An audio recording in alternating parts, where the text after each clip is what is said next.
Fala galera, meu nome é Giovanni Almeida e a letra mata, mas o espírito ele vivifica. Fala galera, meu nome é Wellington, conhecido como Kiko, e os que vivem pela carne morrerão, mas aqueles que vivem pelo espírito viverão. Caraca, essa foi massa. Gente, nosso papo de hoje eu tô com um irmão aqui no Senhor ilustre, né? Eu amo demais a vida desse cara. O nome dele é Wellington, né? A gente conhece aqui como Kiko e eu, tipo assim, cara, conheci ele há pouco tempo, mas já ganhou o meu coração, né, cara?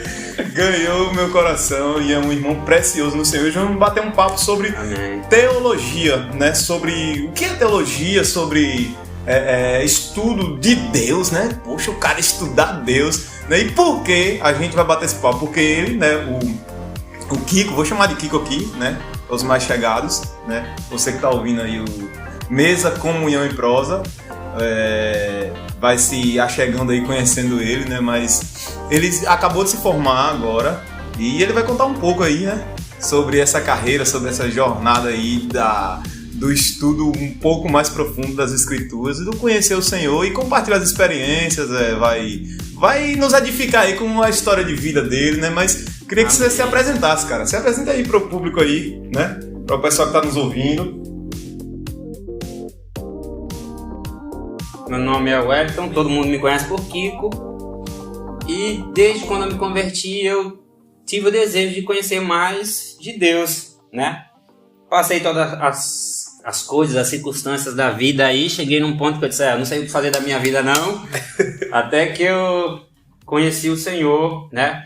E eu sempre fiquei admirado, né? Quando eu ouvi o pastor pregar, e eu ficava, meu Deus, que diferente. Aí ficava observando, prestando atenção, até que eu comecei a ter a curiosidade, né? Curiosidade de conhecer mais. Como é que o pastor conhece assim tanto, né? Conhece tanto. O pastor é uma Bíblia ambulante, é uma Bíblia, você vê? Parece que conhece de Gênesis e Apocalipse. E aí aquilo me chamou a atenção.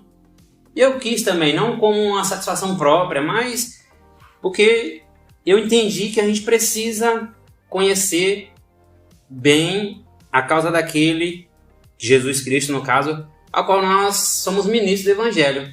Como é que nós vamos falar de Jesus, falar sobre Deus, se nós não o conhecemos de fato na sua essência? Então a gente precisa estudar. Eu tenho minhas experiências, né, assim, de observação, por exemplo, eu já vi muitas pessoas chegarem aleluiadas. Cara, eu tô chapado! Entendeu? E não tem problema, às vezes a pessoa ser cheia do Espírito, mas tem que ser coerente com a palavra. Com a Escritura. Isso. Com as Escrituras. Porque vi as pessoas rodar, as pessoas pular, as pessoas fazer um monte de coisas, mas quando a gente observava a vida, não conseguia enxergar maturidade, espiritualidade de fato, né? Uhum. Eu trouxe isso como aprendizado pra mim. Aí eu dizia, caramba, tem que ser diferente. Eu quero ser diferente.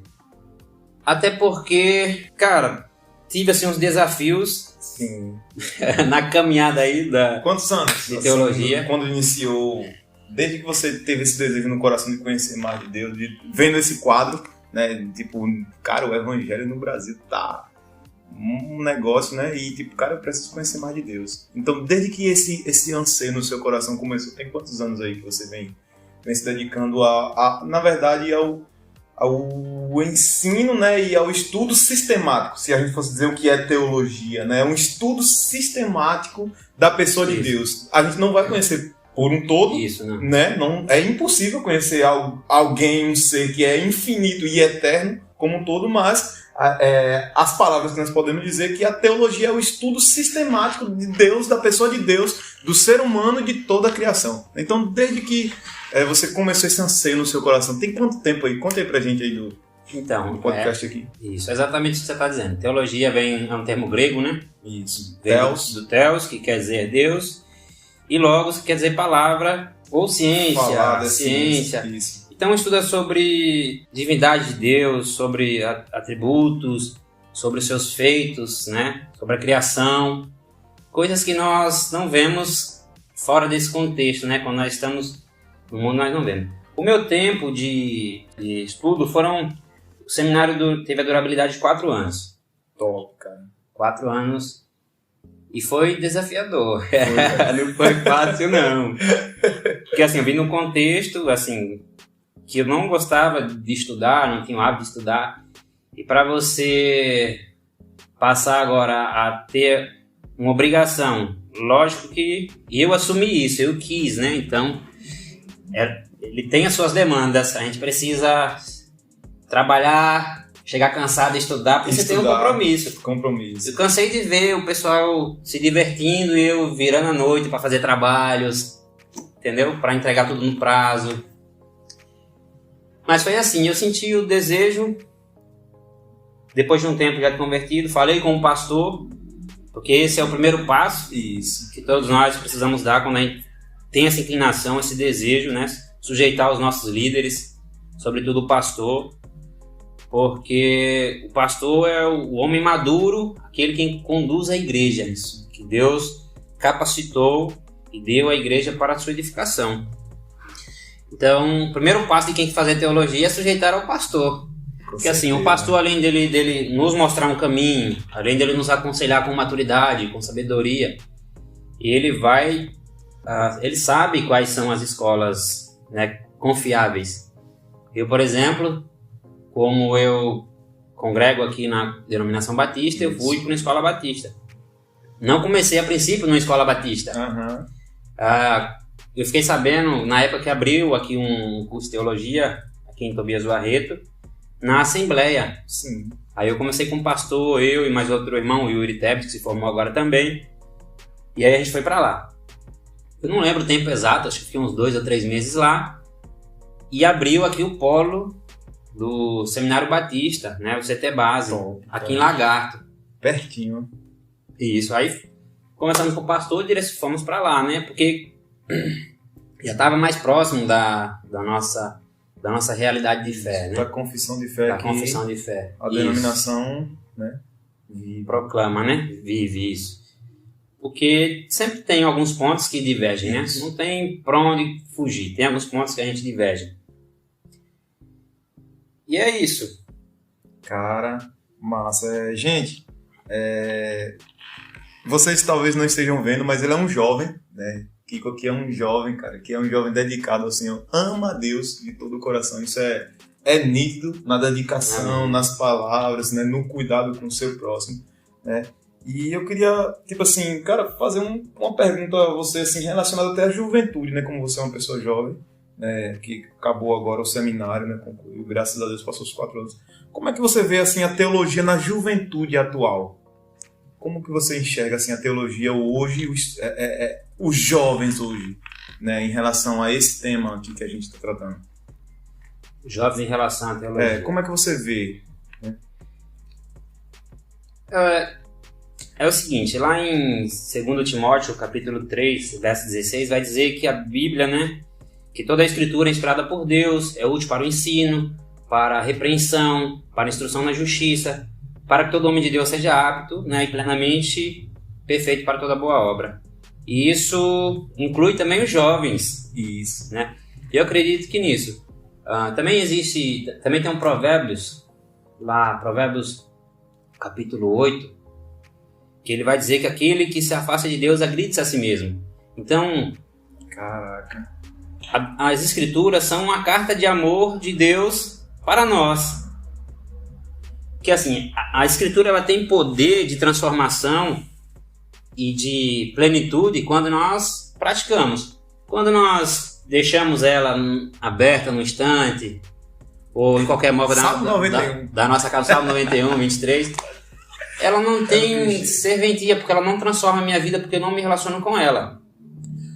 Lógico que não são as Escrituras que salvam, mas as Escrituras testificam de Jesus, testificam de Deus, né? Nós precisamos se relacionar com Jesus, mas nós só conseguimos esse relacionamento com Jesus através da Escritura, porque a Escritura nos mostrará quem Ele é. Isso. Então, eu acho que a juventude falha nesse ponto. No quesito de conhecer a Deus mais profundo, é isso? Isso, porque assim, é muita crise de identidade, né?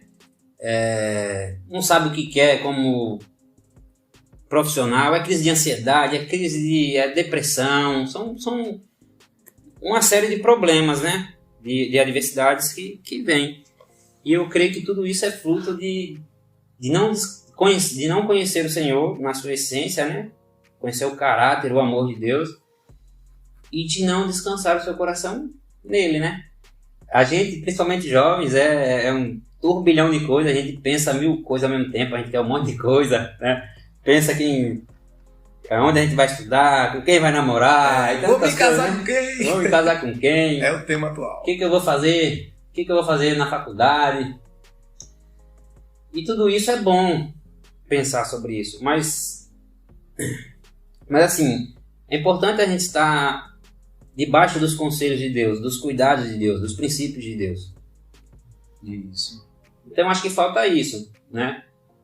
Os jovens inclinarem o seu coração e a sua mente ao Senhor, entendendo que o nosso futuro pertence ao Senhor, nós estamos seguros com Deus, né?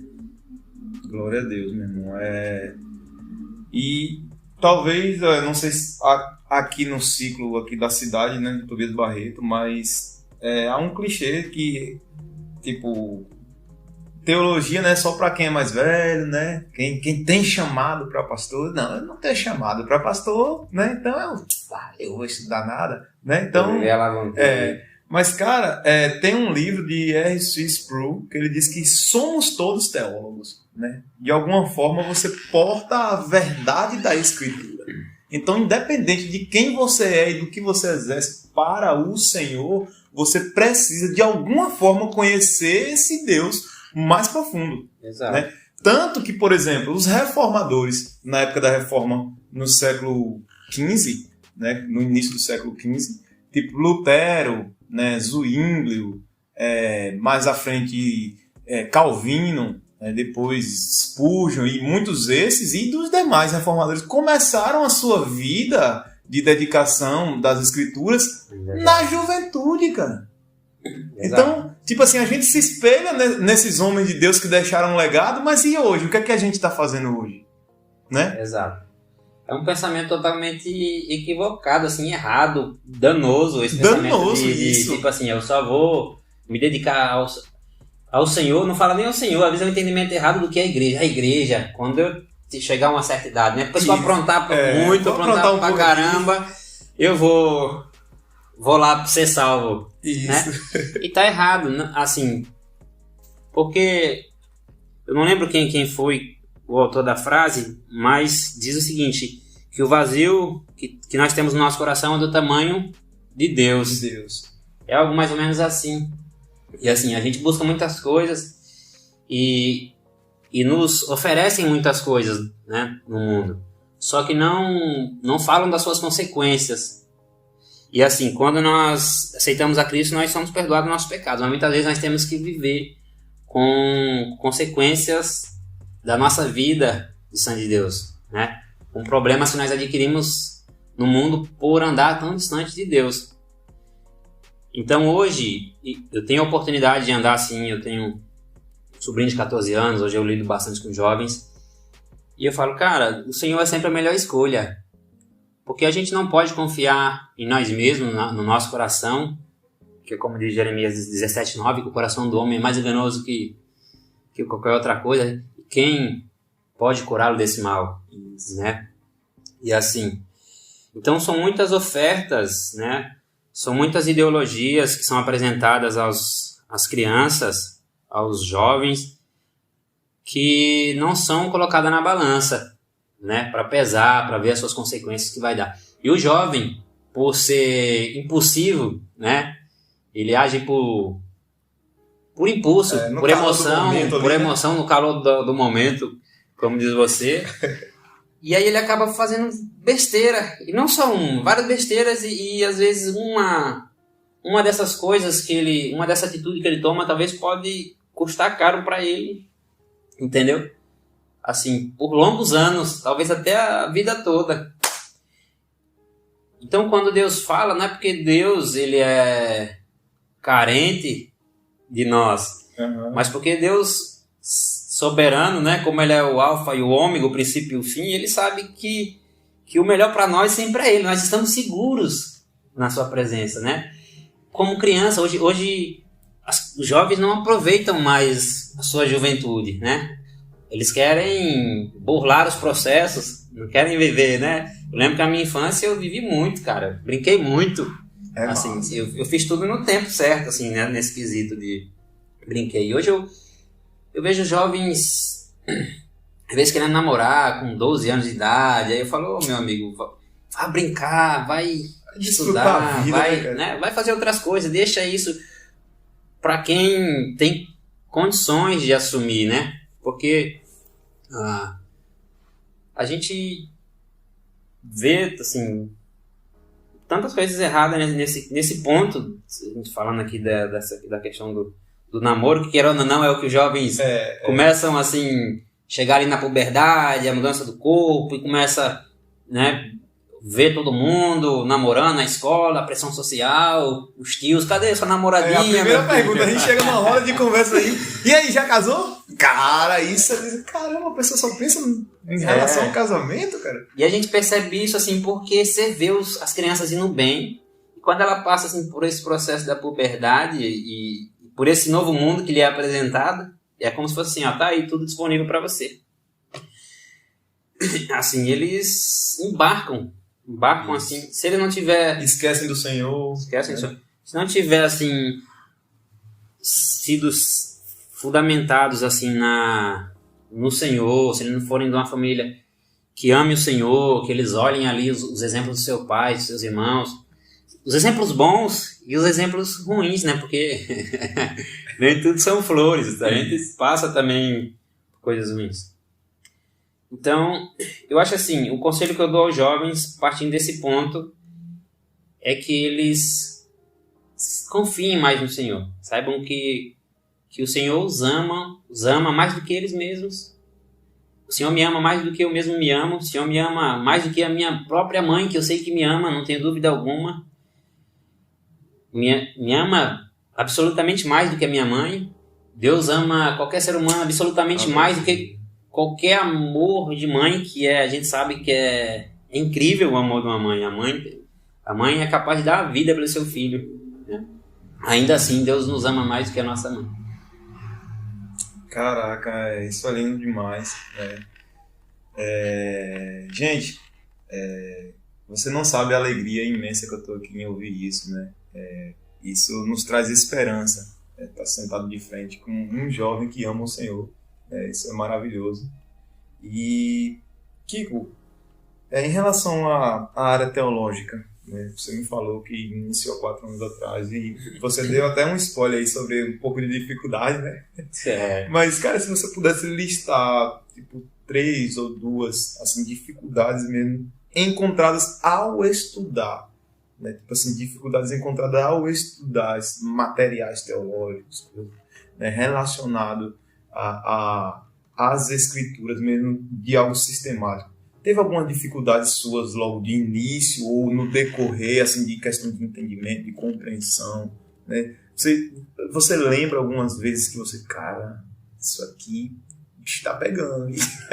Você lembra, assim, algumas dificuldades? Pontos bíblicos ou dificuldades? Não, assim, dificuldades suas mesmo no seu interior. Ou então de outras pessoas que você viu também na sua sala de aula que você talvez não estudou só, né? Então você teve pessoas que teve dificuldades que você também ajudou ali na sala de aula, às vezes, né? Ou então dificuldades financeiras que sempre tem, né? A gente é jovem, sempre tem, cara.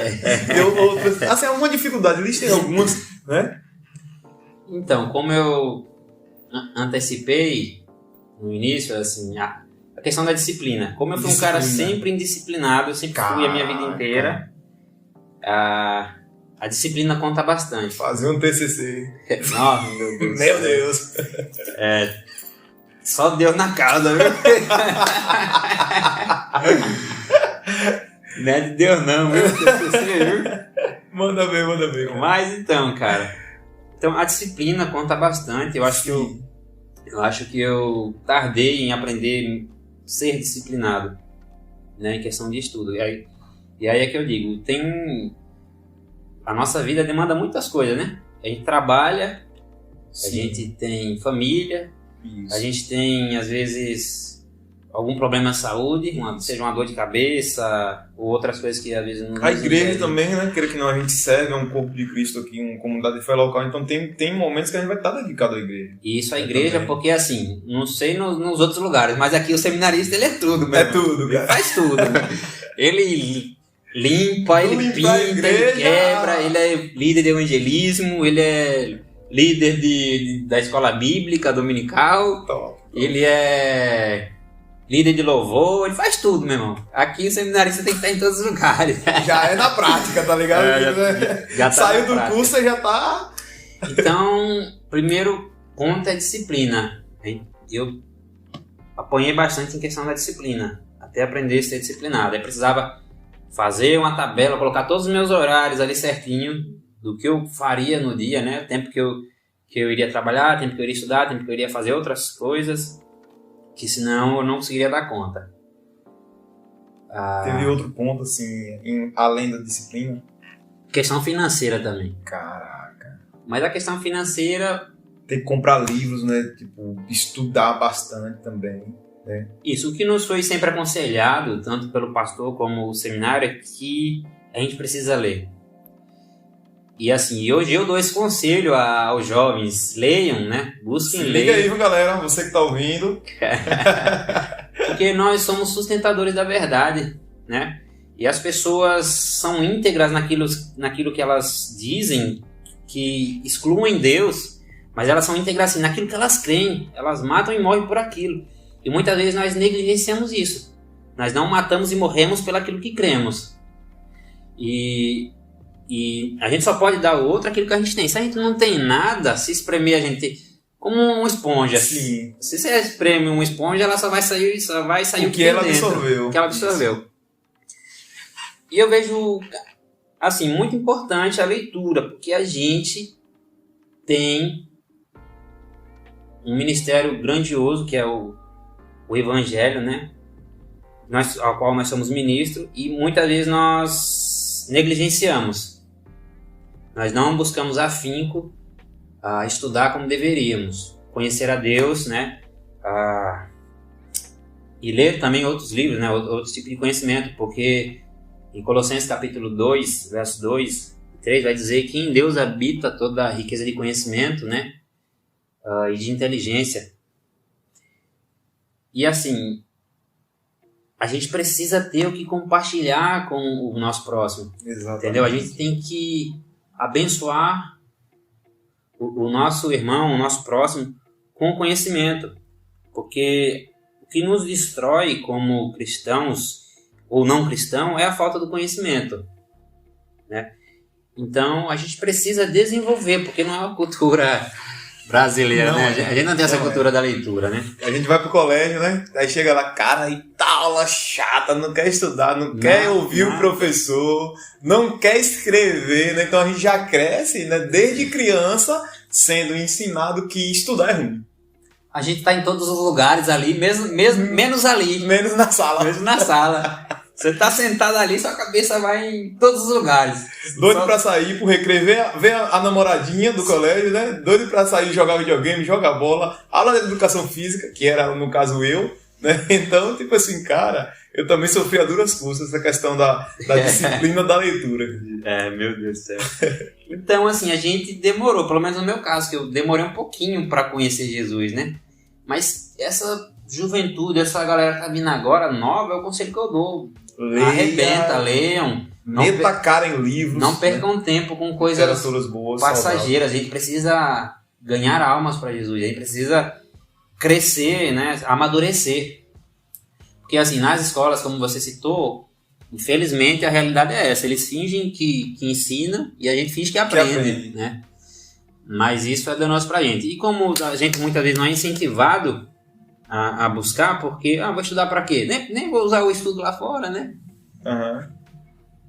Mas assim, é de suma importância o estudo pro crescimento pessoal, como pra gente também libertar as pessoas lá fora. O conhecimento, ele liberta. Exatamente. Ele é magnífico. Eu, graças a Deus, hoje eu desenvolvi amor pela leitura, gosto de ler e gosto de de ajudar pessoas com aquilo que eu estou recebendo. Transbordar nos outros aquilo que você já está Isso. sendo cheio, né? Aquilo que o Senhor está me dando. Estou sendo cheio, estou respingando em alguém. Que é isso que Deus quer, que a gente seja fonte de bênção, né? A gente não pode viver só os prazeres achando que tá tudo bem, Deus me ama, é maravilhoso. Isso é verdade, Deus nos ama, é maravilhoso. Mas nós temos uma responsabilidade. O Senhor confiou a nós o ministério da reconciliação. Aleluia. Quanto mais a gente afiar o nosso machado, mais produtivo será Que o nosso bênção. trabalho. Que bênção. Você falou dos desafios, né? Em relação à disciplina, né? À leitura, né? Mas diga também, compartilhe sobre as alegrias, né? Vamos. Com alegria aí, cara, de desfrutar aí do conhecimento de Deus, da área teológica, com alegria, né? Nisso. Você falou já um pouco sobre transbordar nos outros, mas diz aí, cara, pra gente aí, uma das alegrias aí que você tem nisso, cara. A alegria da teologia é conhecer mais o Senhor. Conhecer mais de Deus. Conhecer mais a Deus sobre aquilo que de fato ele espera sobre nós, sobre aquilo que ele diz a respeito de nós e aquilo que ele diz a respeito dele, né? Por exemplo, a teologia é uma ferramenta muito top mesmo, assim, para edificação, como eu disse, minha e edificação mútua, para edificação da igreja. Mas assim, coisas positivas que eu tive inclusive no curso foram os professores, foram os alunos. Isso marca, né? Porque assim, a gente saiu de lá todo mundo de mão dada. Porque quando chegou no meio do ano, cansou, então Jesus, ajuda aí, Jesus. No primeiro foi? No primeiro ano? Depois do segundo ano. Depois do segundo ano. Porque é aquela rotina e se torna cansativo. Mas assim, a gente criou um vínculo, né? E tipo assim, vamos dar a mão a todo mundo, ninguém desiste. Todo mundo tipo junto. até o último homem. Senhor, mais um, Senhor. Isso. Deixa eu salvar mais um. Isso. Os professores, cara, assim, a gente via assim o amor dos professores. Porque a teologia, ela é boa. Mas se a gente não tiver amor, ela não vale de nada. Se a gente não entender o que a gente está fazendo, né? Por que eu vou fazer teologia? Uhum. E aí é o que o apóstolo Paulo diz em Coríntios, né? O conhecimento ele ensoberbece, mas o amor edifica. A teologia é muito boa, mas eu tenho que saber o porquê que eu estou fazendo a teologia.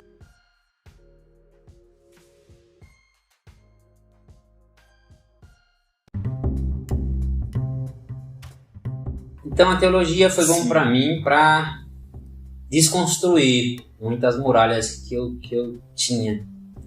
Muitos pensamentos consolidados a respeito de muitas coisas sobre a vida que eram contrárias a Deus. Era contrária à vontade de Deus, era contrária àquilo que Deus esperava de mim. E assim, coisas que eu Tomou como uma verdade? tinha como uma verdade, né? Absoluta, né? Coisas que a gente, às vezes, até bate no peito, né? E se gaba. Coisas que a sociedade bate no peito e se gaba. Né? Fulano é zica, fulano é isso. Então, hoje, infelizmente, o mundo aplaude aquilo que entristece a Deus. Aquilo que faz Deus chorar, né? A gente vê que os valores estão invertidos e a gente vê que eles querem normatizar, né? O erro, aquilo que destrói o ser humano, aquilo que denigre, que desvaloriza o ser humano. Para mim foi muito rico, porque eu sei que eu vivia atolado nesse mundo de autodefraudação, de autodestruição.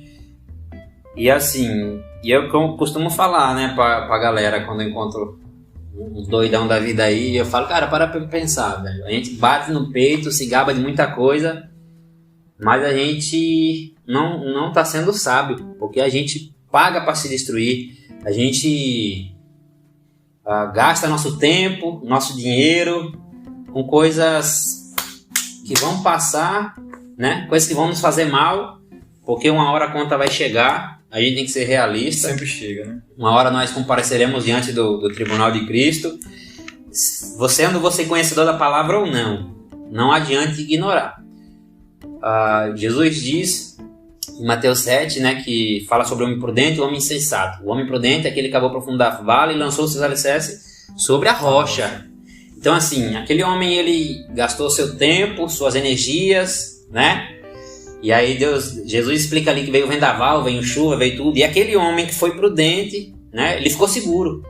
Então, muitas coisas vêm, né, para destruir a nossa fé, para destruir os nossos princípios. E se a gente não tiver alicerçado em Cristo, se nós não formos conhecedores da palavra, se nós não lembrarmos que Deus está no nosso barquinho, no barquinho da nossa vida, a gente vai ser levado por essa enxurrada de ideologias que nos desvalorizam, que desvalorizam os homens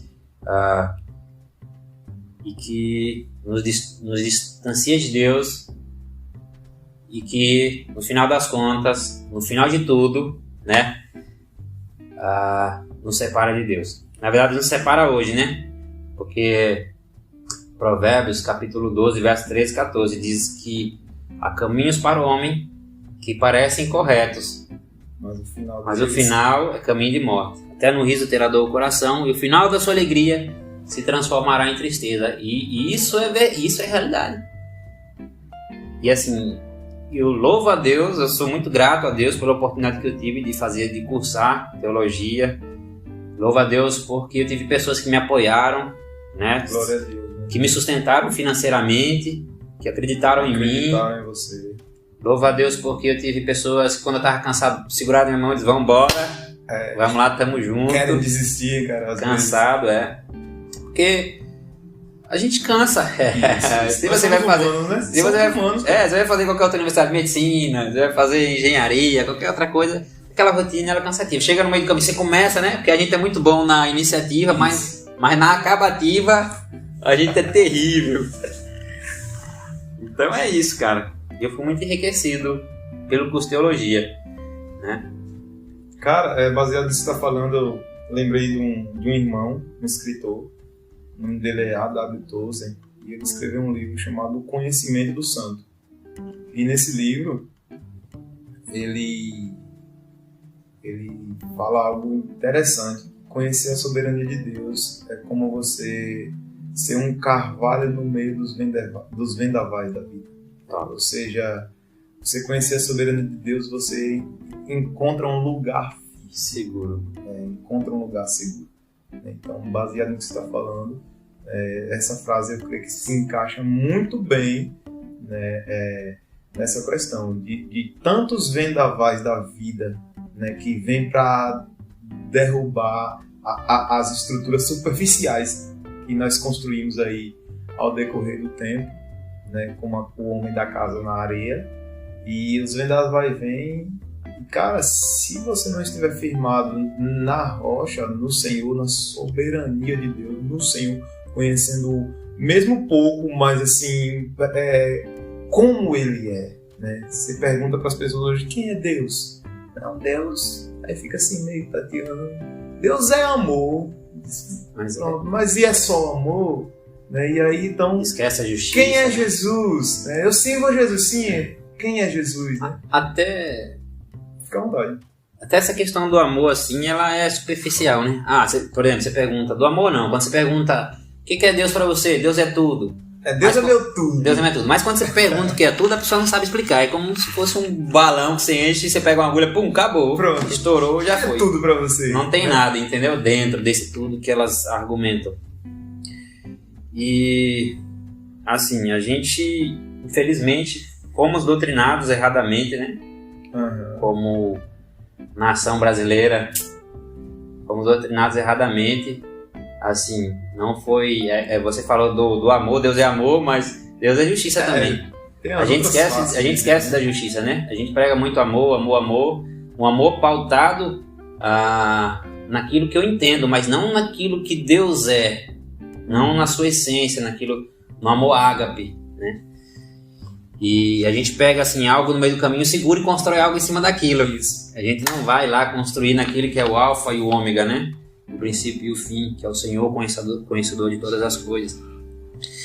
Então eu acho assim muito arriscado. A gente vê hoje, infelizmente, muitas meias verdades, né, na igreja. Por exemplo, o sangue de Jesus me purifica todo pecado, né? Só que isso é uma meia verdade, né? Que a outra parte dessa verdade é se nós andarmos na luz, né, como ele andou, né? Então, infelizmente, a gente ignora essas coisas, né? Às vezes a gente usa as escrituras para respaldar os nossos erros, para massagear o nosso ego, mas não para mortificar a nossa carne. E é o que diz lá em Romanos 8,13, né? Aqueles que vivem segundo a carne morrerão, mas aqueles que andam segundo o Espírito viverão.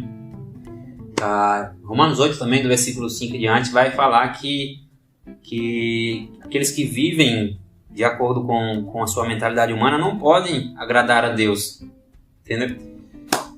A gente precisa conhecer mais Deus. A gente precisa se entregar, render os nossos corações, porque Deus não se relaciona com os nossos lábios, né? A gente canta muito, né? Todo mundo canta que é uma maravilha, mas às vezes a vida é uma bagunça, né? Então, Deus não se relaciona com os nossos lábios, mas se relaciona com os nossos corações, né? Quando a gente se inclina a Ele, né? O próprio Jesus vai dizer, né, em Mateus 7,21, que aqueles que os amam obedecem aos seus mandamentos. Ou quando ele diz também, em outra passagem, quando ele diz, não me chamo mais servos, mais amigos, né? Porque eu tornei conhecido tudo aquilo que eu recebi do meu Pai. E assim, e Jesus diz, vós sereis meus amigos se fizeres o que eu vos mando. Existe uma condição ali. Não é só porque eu estou falando, porque eu digo, Deus é tudo, eu vou ser salvo. Não. Tem uma pessoa, não lembro quem disse essa frase, mas ele diz que a fé é a convicção daquilo que Deus já disse, né? Nós somos salvos pela fé, mediante a graça, mas é mediante aquilo que Deus já disse. Quando eu me apoio naquilo que Deus já disse, naquilo que Jesus é, naquilo que Jesus disse. Top, cara. Baseado no que você está falando, que a fé é o conhecimento daquilo que Deus já disse. Tem um irmão amado, queridão no Senhor, o nome dele é Leandro Vieira. Hoje ele serve na igreja em Curitiba, Família dos que Creem, e ele sempre tem uma frase, cara, que quando eu ouvi ele falar aquilo, isso me marcou muito. Ele falou acerca da fé e de crença, né? O que é crença? Crença é uma expectativa que eu coloco em Deus para que Deus faça o que eu desejo. Isso é uma crença. Tipo, eita Deus, eu creio, né? Crença. E o que é fé? Fé é o conhecimento de Deus e de sua vontade para você fazer o que Deus deseja. Então, há um abismo enorme entre crença e fé, né? Fé é você conhecer Deus e sua obra em Cristo Jesus redentora, para que você se submeta à vontade de Deus para a sua vida. Exato. Então agora, você tendo esse conhecimento, você vai viver segundo ele. Então você agora automaticamente vai viver pela fé e não mais por crença, né? Isso, exato. No sentido original, no hebraico, né, fé é apoiar-se sobre, né? Isso. Apoiar-se sobre quem Jesus é, apoiar-se sobre aquilo que Jesus disse. E assim, felizmente hoje a gente exerce a fé encharcado de egoísmo, porque a gente pede, Deus me dê um carro, Deus me dê uma casa, Deus me dê uma esposa, mas a gente não ora assim, Deus me dê amor pelo próximo. Isso. Deus me dê condições de suprir a necessidade de quem precisa, me dê condições de suportar os açoites, as ofensas, né? As sarjetas quando me colocarem para escanteio. A gente não ora pedindo um crescimento, né, pessoal e um crescimento coletivo no sentido espiritual, né? A gente vai ver na vida de oração do apóstolo Paulo que o apóstolo Paulo não pedia nada disso. Não é que seja errado eu pedir, que a Bíblia vai dizer em Filipenses, no versículo 4, capítulo 4, do versículo 4 ao 6, que todas as minhas petições devem ser conhecidas diante de Deus, né? Sim. E aí ele vai dizer, e aí a paz, que excede todo entendimento, guardará as nossas mentes e corações. Então, assim, não é errado eu pedir, seja um carro, um casamento, seja um emprego bom, mas assim, e as coisas que realmente interessam, as coisas que realmente nos conduzem e conduzem o nosso próximo à eternidade com o Senhor. Porque essas coisas, carro, casa, podem até ser usadas por Deus, mas se a gente não tiver o cuidado, elas podem servir como uma pedra de tropeço para a gente mesmo. Um empecilho para o nosso crescimento espiritual e um empecilho para o outro, né? Se eu foco só nisso, poxa, por que eu quero um carro? Por que eu quero uma casa? Porque Deus quer que a gente seja um rio de bênção. Se eu quero todas essas coisas para mim, ninguém toca, é meu, e eu quero isso simplesmente o meu conforto, o meu comodismo, né? Um dos maiores pecados da igreja é se acomodar com a bunda na cadeira, né? Ou a gente ou lá na nossa casa, enfiado no Netflix e... Tá entendendo? Aí vai pro domingo no culto, aí só vê a nuca do irmão ali, né, que tá sentado em sua frente, e depois paz do Senhor e vamos embora. Isso, exato. Aí a paz do Senhor, às vezes até mecânico. Tá entendendo? Não é algo assim, clichê, se deseja realmente a paz do Senhor, a paz que excede todo entendimento, né? Não é algo sincero. Já virou um ritual. Então acho que a gente precisa examinar as nossas vidas, né? A respeito de fé, a respeito de postura, a respeito de vivência com os nossos irmãos. E é isso. Cara, a gente tá falando aqui sobre áreas teológicas e tudo, né? E no início aqui do podcast, eu falei assim, a letra mata, mas o espírito vivifica. Né? E muitos usam esse pressuposto para não entrar nessa área teológica, né? E aí eu até elaborei uma pergunta um pouco até grande aqui, cara. Baseado nisso, eu vou ler aqui pra gente, né? Existem aqueles que olham com certo preconceito para o estudo sistemático da palavra de Deus, que é a teologia, alegando que a teologia pode abalar a fé. Em que ponto erram a adotar essa postura? Onde é que eles estão errando com essa postura de dizer, não, eu vou estudar nada. A letra mata, irmão. Você já ouviu isso? Claro que você já ouviu muito isso, né? Sim, já ouvi muito. É frequente. Quando a gente ia para os evangelismos, já encontramos também pessoas com esse pensamento, né? Poxa, eu não estudo porque se eu conhecer mais, Deus vai me castigar mais severamente. Tem medo de conhecer. É tipo assim, nessa pegada. Aí eu dizia, não, meu Deus do céu, vocês entenderam errado. A Bíblia, na verdade, é uma carta de amor. Deus está dizendo assim, olha, toma aqui, isso aqui, todas as coisas que aconteceram, eu estou dando a você e que vão acontecer. Para que você fique firme, fique esperto. É como se fosse assim. Uhum. E é muito errado esse entendimento, porque, na verdade, Deus não quer que a gente seja ignorante, né? A respeito de nada. O próprio Paulo era um homem assíduo nas suas leituras, né? Um cara conhecedor de toda a filosofia da época, né? E lógico que Deus usou ali poderosamente homens que não tinham, assim, não eram, como é que eu posso dizer, homens eloquentes, assim como usou Pedro.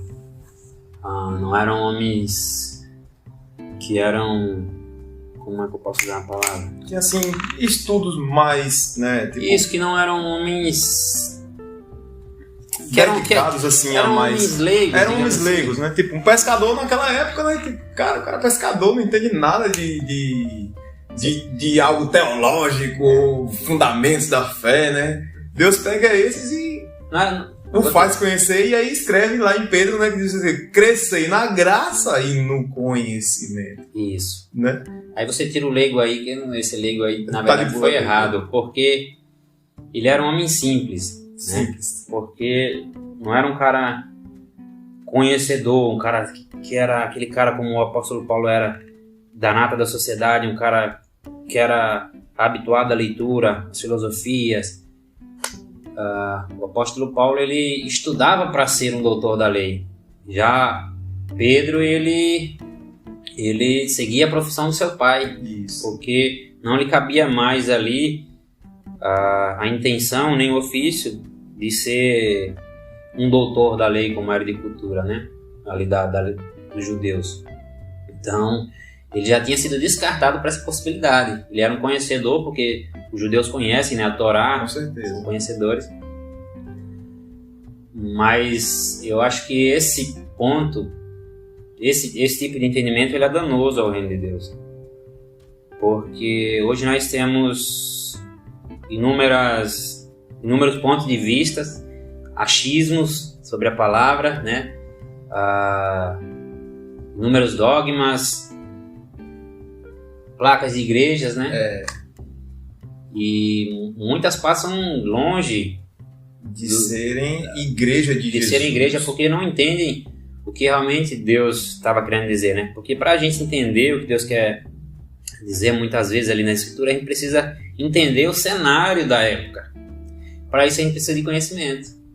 Cara, eu tô lembrando aqui agora de um vídeo que eu ri demais, né? Quem tá ouvindo aí é meu amigo, sabe? Eu até compartilhei com meus amigos. Eu tinha um pregador ministrando a palavra, né? E tava aquela veemência, né? do neopentecostalismo ali, né?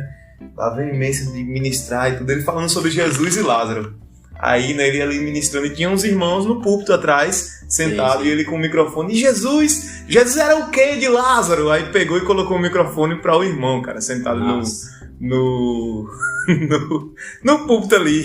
Aí o cara começou a dizer, não, Jesus era irmão de Lázaro. Aí eu digo, caraca, velho. Eu digo, cara, onde tá o ensino das escrituras nessa... Né? Tipo assim, ele quis dizer que Jesus era irmão biológico de Lázaro, né? Então isso é danoso demais, cara. Porque um ensino desse, mas você sai propagando por aí que Jesus era irmão de Lázaro. Então, tipo, baseado nisso, né? Aqui foi só algo que me chamou a atenção, que eu lembrei aqui, baseado nessa questão do conhecer a Deus, conhecer a Cristo e as Escrituras. E no que a gente tá falando aqui, várias denominações, né, que não tem talvez nem que seja a base, né? Que é o importante para guiar o povo que está ali. E aí, como é que será esse povo nas suas ações, nas suas atitudes, né? No seu trabalho, em casa? Como é que será uma esposa para um marido que talvez não tenha nenhum conhecimento de Deus, de como é uma esposa, uma mulher de Deus, uma mulher que vive baseada nas Escrituras? Se ela não conhece a comunidade de fé que ela está indo, não passa isso, não ensina isso. Como é que é um esposo segundo o coração de Deus, né, como é que pode ir sem um conhecimento nem que seja das bases da fé, né, saudável? Então isso é muito danoso, e esse pensamento aí da letra mata e do espírito vivifica. Cara, reveja aí, se você pensa dessa forma, reveja, porque... Isso, eu acredito que complementando aí, quando o apóstolo Paulo diz isso aí, que a letra mata, mas o espírito vivifica, acho que o que complementa bem é o que está lá em Coríntios, que ele diz que conhecimento ensoberbece, mas o amor edifica. O conhecimento, ele pode ser destruidor, ou ele pode ser salvífico, né? Eu posso adquirir o conhecimento através das letras para o meu crescimento, né? Para mim colocar numa posição de status mais elevada, né? Para mim receber reconhecimento. E acabou, fica por isso aí mesmo. É isso que é errado, né? Isso. O conhecimento para encher o meu ego, né? Com a motivação errada. Com a motivação errada. Mas o conhecimento com amor edifica, né? Eu acredito nessa linha.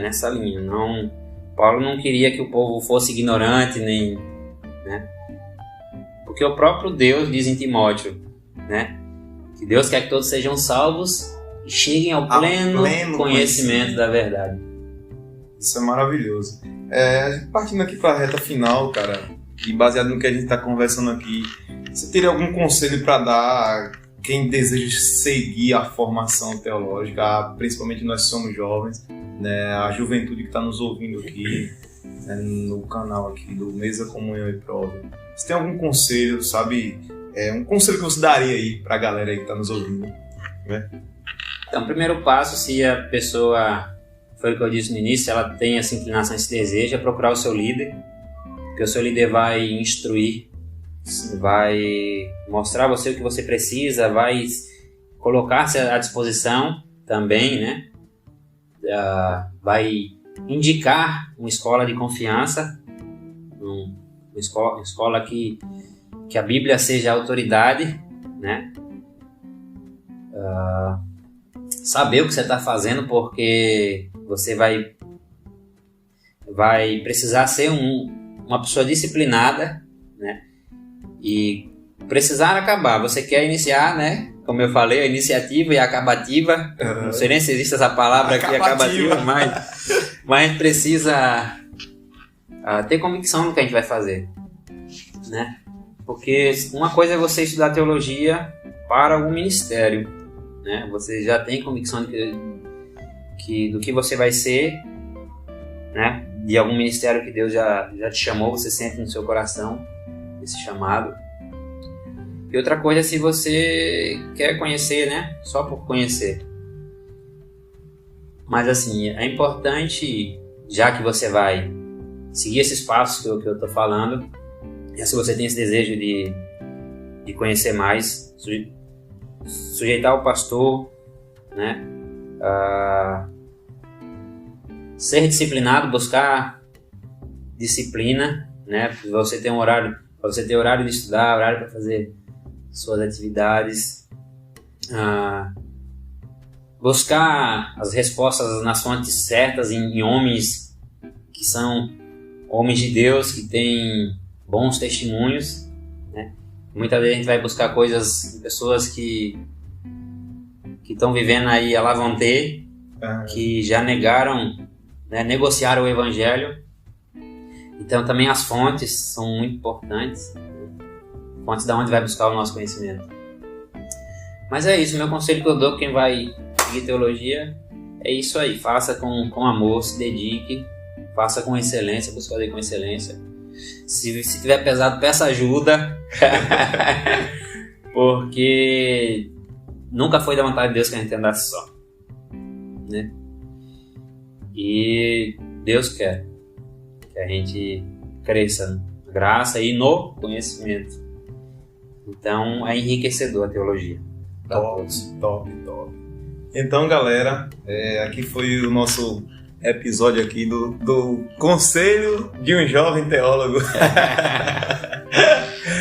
Fica aí, grave isso no seu coração, né? Essas experiências que o Kiko passou aqui pra gente. E até o próximo episódio. Tenha um ótimo aproveitamento dessa conversa que nós temos aqui, tá ok? Grande abraço, tchau. Valeu, Deus abençoe. Galera. Valeu.